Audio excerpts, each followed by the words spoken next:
Here we are, 26 2nd Avenue.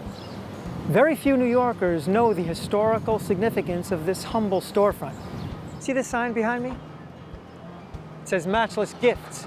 It was the name of a curio shop that was here in the mid-60s, a name that turned out to be quite prophetic indeed. It's here where an ancient Eastern spiritual tradition took root and expanded throughout the world. This is where it all began, the very first Hare Krishna temple in the West. Take a look around. You can see how small it is. The Swami would come and sit on this end and lecture on the philosophy of Krishna consciousness.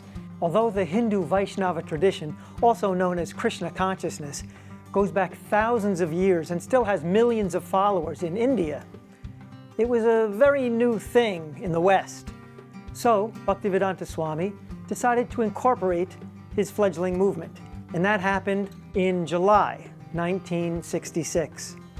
He founded the movement as ISKCON, the International Society for Krishna Consciousness. When Srila Prabhupada came to this country, he did something that was quite daring, in the sense that his goal was to transplant a very well-established and very authentic and old tradition from India to the United States, to New York City, to the 60s counterculture. I mean, if you look at it comparatively, there couldn't be two more different cultures than these two. Within 12 short years after he left India, A.C. Bhaktivedanta Swami Prabhupada traveled across the globe 14 times, initiated thousands of disciples, established over 100 centers, several farm communities, as well as various charity and educational organizations. But what happened to his legacy after he passed in 1977? Where does his organization stand now, 5 decades after he established it?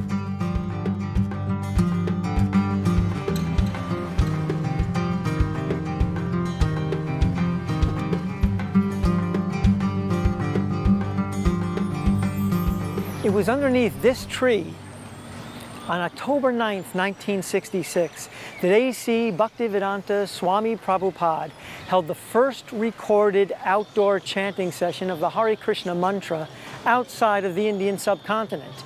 Chanting the Hare Krishna mantra is one of the most important activities for Krishna devotees.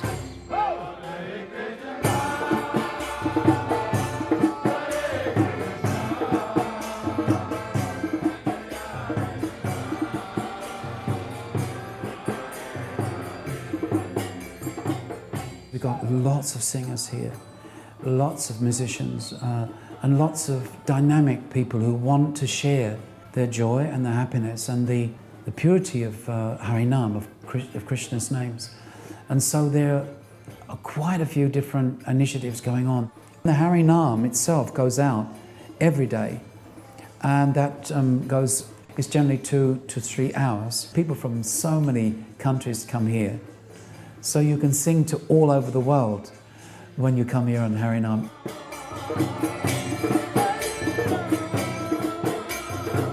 There's Kirtan London. Sometimes they hold 6 to 8 hour kirtans where they invite the general public, anyone who wants to come.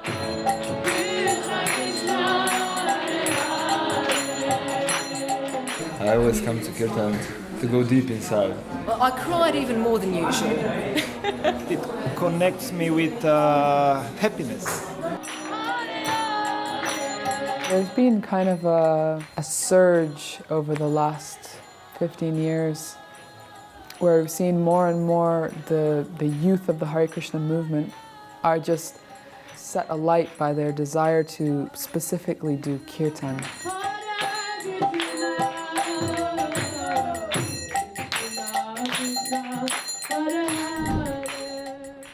After years of planting seeds in the West, Prabhupada returned to India, and with the help of his American and Indian disciples, started building beautiful temples in the major cities and holy places there.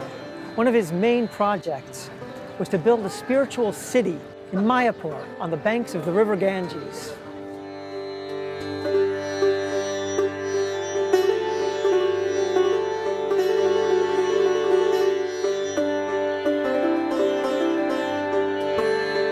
Prabhupada was planning a project that was far bigger than ever had been attempted by anyone else.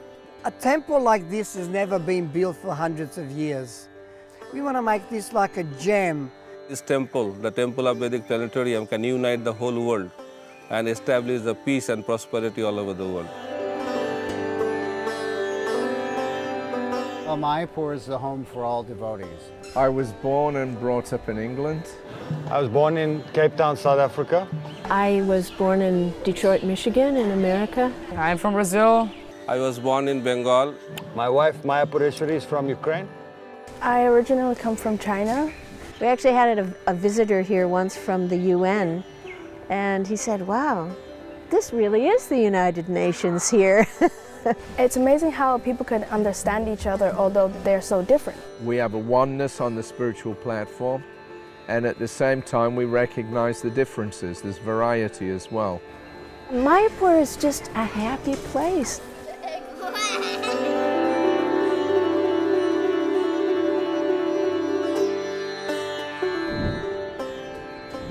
Back in the early days, most of the devotees lived and served inside the temple itself. Nowadays, most devotees have families and have regular jobs. Lawyers, doctors, bus drivers, even actors, like me.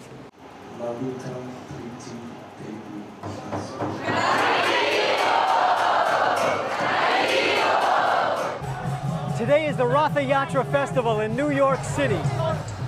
Although Prabhupada started his mission here in New York, his teachings have reached almost everywhere in the world now and have been making the kind of impact that, for some places, was unimaginable 50 years ago.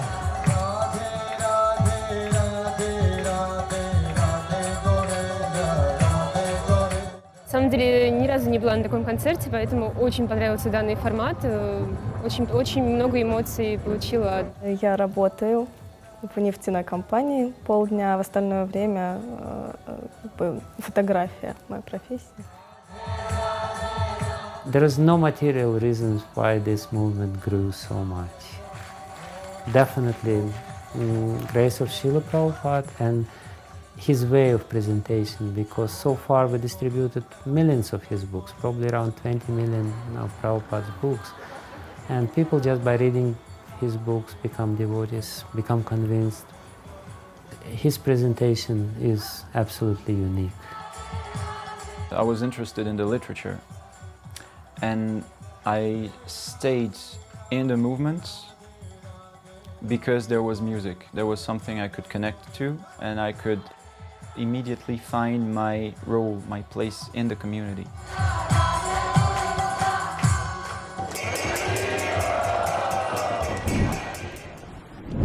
Behind me are a row of colorful tents. Inside of each of them is a different aspect of the central components of the culture of Krishna consciousness. Directly behind me is a booth called Books on Yoga and Meditation. They give the basis of our philosophy. Basically, that we're not this body, we're eternal spiritual souls.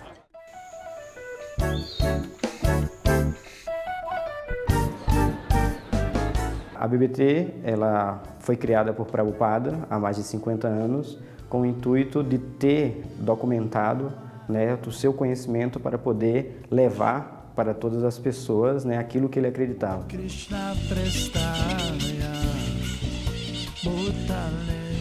Minha maior alegria na vida é esse serviço de tradução, porque eu sei que eu não estou beneficiando só a mim, mas eu beneficio as pessoas que têm acesso a esses livros. E a tradução também tem uma vantagem, algumas vezes eu gosto de escrever também, mas na escrita talvez apareçam as minhas imperfeições, as minhas debilidades, mas quando eu traduzo o livro de uma pessoa completamente qualificada, como os Goswamis ou Prabhupada, eu tenho certeza de que eu estou sendo um instrumento de uma mensagem perfeita. Então, me inspirou muito, né, distribuir livros, porque foi também através dos livros que eu pude mudar de vida, né, mudar meu nível de consciência, né, que mudou completamente a minha vida. Então eu gosto, né, da ideia de oportunizar isso para outras pessoas, dar isso para outras pessoas, né? Algo que foi maravilhoso na minha vida, que outras pessoas tenham a oportunidade. A partir de 2009, em 2009 nós conseguimos distribuir 135 mil livros e desde então a nossa média anual é de 350 mil livros. A minha maior felicidade na vida é quando eu vejo que Prabhupada ele é reconhecido pelo serviço que ele fez e que faz para a humanidade.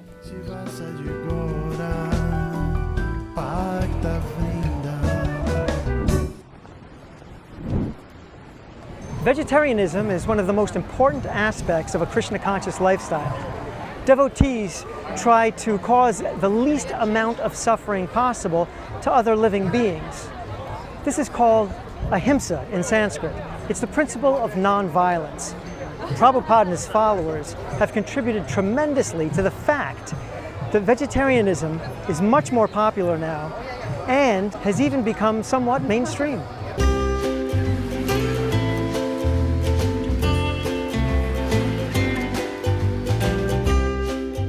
Not that long ago, it was kind of unheard of to have a vegetarian restaurant.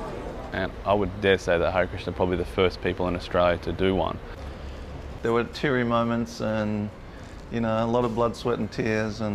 But, you know, I think if you want to establish something great, you have to go through those kind of crazy processes. And now it's a massive, you know, massive sort of lifestyle choice. If you say clean eating, vegan, all that sort of stuff, now it's embraced. And I think we did a lot of the groundwork for that. It's kind of an exciting new world of vegetarian prasadam distribution.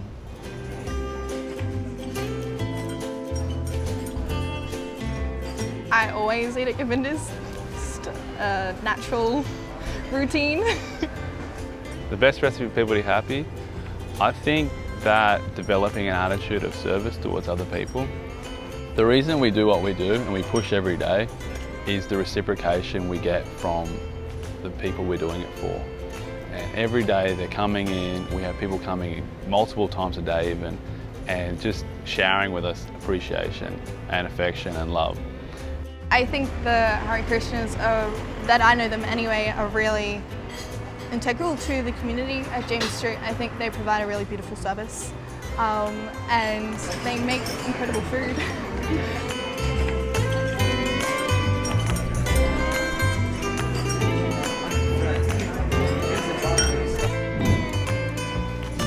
Giving out prasadam, or sanctified vegetarian food, is a symbol of love and care, and is an integral part of the ancient spiritual Indian culture. When Prabhupada first started attracting followers, he personally cooked for them and personally fed them. Later on, he asked his disciples to make sure that no one ever went hungry within a 10-mile radius of any ISKCON center.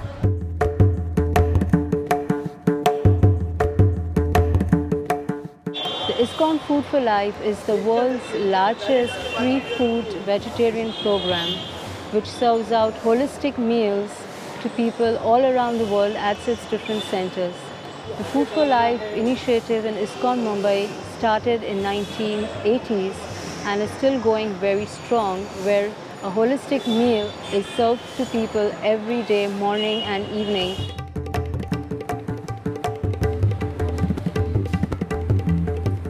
So we started this project in the year 2004.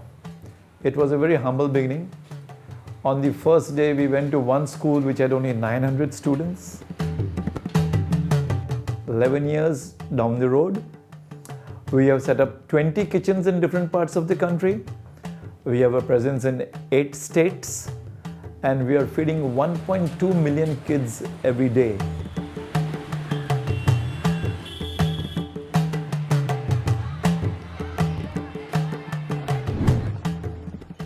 Although he started his mission in a big metropolis, Swami Prabhupada inspired his followers to establish farm communities, leading a lifestyle of simple living and high thinking.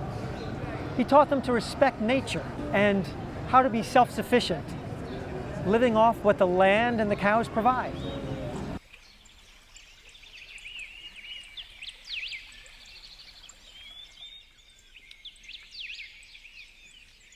Számunkra a környezetvédelem az nem csak egy jelmondat, amit kiteszünk valahova az ajtó fölé, és arról és aztán meditálunk nap, mint nap, hanem Mi gyakorlatban az életmódunk a legfőbb környezetvédelmi programunk. A közösségünkben 130-an élnek, és ehhez szükséges zöldséget, gyümölcsöt, gabonát, tejet, tejtermékét meg tudjuk termelni. Gabonából több mint 10-szeres túltermelésünk van. At the moment we have around 50 cows and oxen. We have our own water system. So Krishna Valley is completely off the grid. No gas, no water, no electricity is coming in. Krishna Valley has a really great reputation of being the largest sustainable eco-village in Europe.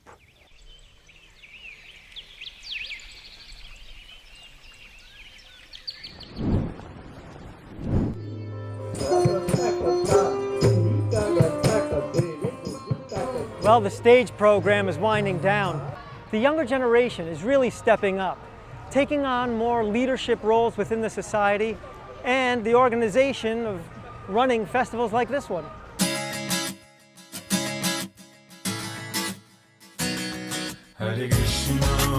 I've always felt that my mission is to be of use. I have a teaching degree, so my primary job is teaching. What we really look at is a holistic approach to education. They teach science, they teach mathematics, they teach reading, they teach how to write, they teach how reading comprehension, and lots of other stuff, including about Krishna. And so that's why I really like this school. Everything that we do, it's age appropriate, and it's done with the eye of just creating these positive spiritual experiences that they can look back on and want to continue or relive in some way. I want to be an ecologist and save Krishna's trees.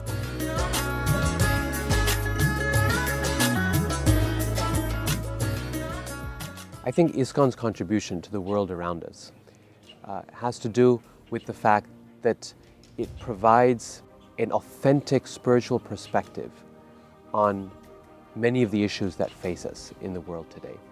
We live in a world that is technologically very advanced, that is scientifically very accomplished, and yet a world where people are seeking community, they're seeking heart, they're seeking relationships with other human beings, and are seeking meaning and purpose in their lives.